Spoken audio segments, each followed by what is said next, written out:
back on the score. Guys, season 81 na.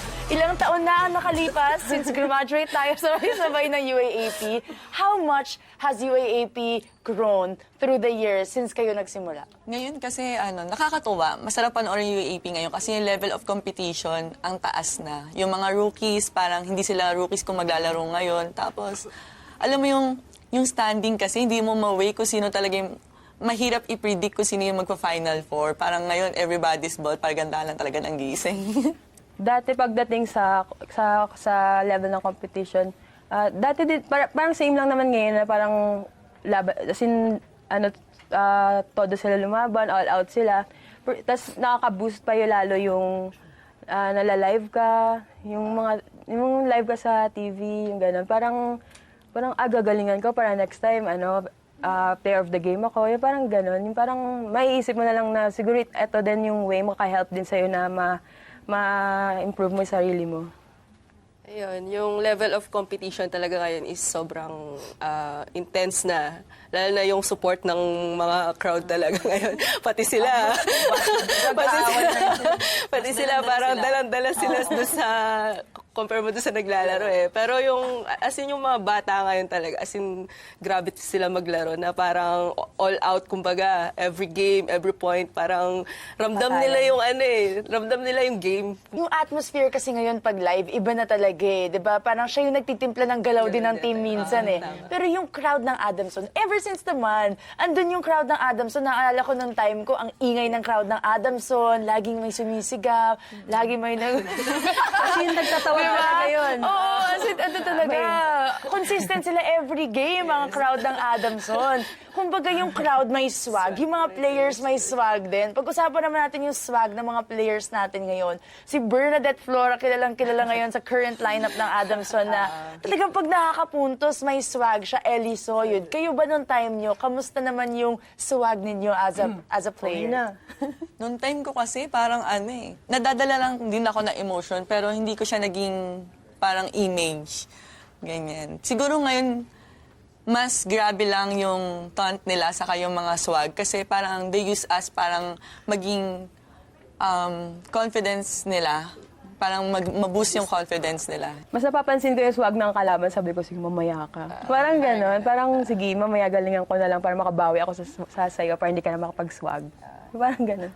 Yung swag din siguro, yung nakaka-help din sa player na para ilabas niya yung, ano yung nasa sa loob niya. Kung parang yun yung way niya kung paano siya mag-celebrate ng point niya. So parang it's normal naman siguro na mag-swag sa Pero yun nga, parang attitude na rin, kung kaya mong dalhin, kung pag nag-swag ka, kaya mong hindi ka ma-out of focus sa game, parang gano'n. Memorable moments naman ng mga panahon ninyo na kayo ang nag-angas or inangasan kayo? May naaalala pa ba kayo? Season 70 yun. Yung FEU Adamson era pa. Grabe yung angasan doon, as in, pwede mo mag-name drop? Oo naman! Si Godina tsaka si Kafranca. As in buong court na nila, na naiikot nila kakaangas, yung kakapunto sa lahat, tatakbo sila kung saan-saan. Pao, ikaw naangasan ka ba ever sa loob ng court? Oo naman, una-una ka na doon. Hindi tayo magka-position Hindi tayo magka-position. Alam mo yun, na-challenge ka kasi, lalo na pag mas malaki sa akin yung nakakatapat ko. Kaya minsan parang nadadala ko ng emosyon ko or ayoko din kasi na parang na-underestimate. Ganyan. Kaya syempre ang hirap kumuha ng isang puntos eh. Kaya parang pag nakuha mo siya, normal lang siguro na nagsi-celebrate ka, pero hindi naman siguro swag. Ganun. Ikaw naman, May, pinaka-memorable swag experience mo? Swag experience. Ako kasi hindi ako masyadong during game kasi as a setter naman, parang more on focus sa game. So, every time na nakaka-point yung teammates ko, parang nakikiswag na rin naman ako. Pero patago lang. Behind the scenes lang. Behind the scenes ikaw yung taga-adjust sa mga teammates mo, di ba? Pag nakapuntos, parang, bawi. Parang gano'n. The Adamson Lady Falcons, now in Season 81, ilang 5-set games na ang kanilang hinaharap. At paulit-ulit na hindi nila nakakamtan yung panalo in those 5-set games. Paano naman ang masasabi niya sa performance nila in this season, May? Siguro yung lagi nga 5 sets game sila. So, siguro yung kulang lang siguro yung panapos. Kumbaga, nandun na eh. Parang kaya naman, pero wala sila yung parang yung killer instinct na ng fifth set na kailangan, kasi 1 to 15 lang yun eh. Kumbaga parang kung sinong makauna, at kung sino yung hindi bibitaw dun sa set na yon, sila yung mananalo. Kumbaga yun yung kulang siguro ngayon sa kanila. They are now at the bottom of the standings, pero yung mga teams na dinadala nila sa 5 sets, FEU, Bigat, di ba? UST, Lahat naman eh. kaya nilang dalhin sa 5 sets. Even NU, nadala nila sa 5 sets. Kulang na lang yung go-to player. Kulang yung Angela Binting, eh, di ba? na dating go-to player mo yan, may alam natin lahat yan. Angela, ano naman ang masasabi mo sa current ng mga kaposisyon mo sa Adamson Lady Falcons? Yung mga opener ngayon, siguro wag sila mawalan ng pag-asa.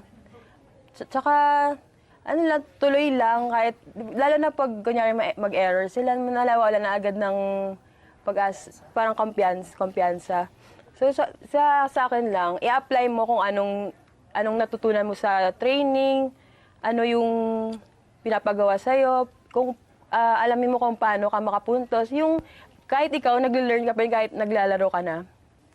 Ikaw naman, Pao, last piece of advice mo para sa mga rookies and sa mga mas nakakabata sa'yo sa Adamson? I think they had a great line-up for this season. Parang kailangan lang talaga nila i-work hard yung consistency, yung composure nila sa loob ng court para pagdating ng crucial point, alam nila kung ano yung gagawin nila.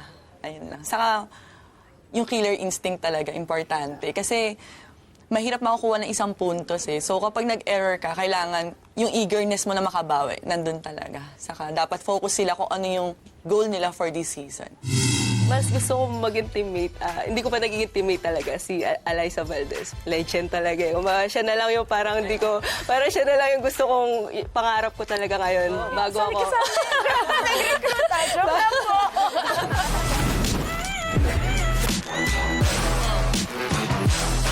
Thank you for watching The Score. Don't forget to subscribe to ABS-CBN Sports YouTube channel to be updated with the latest games.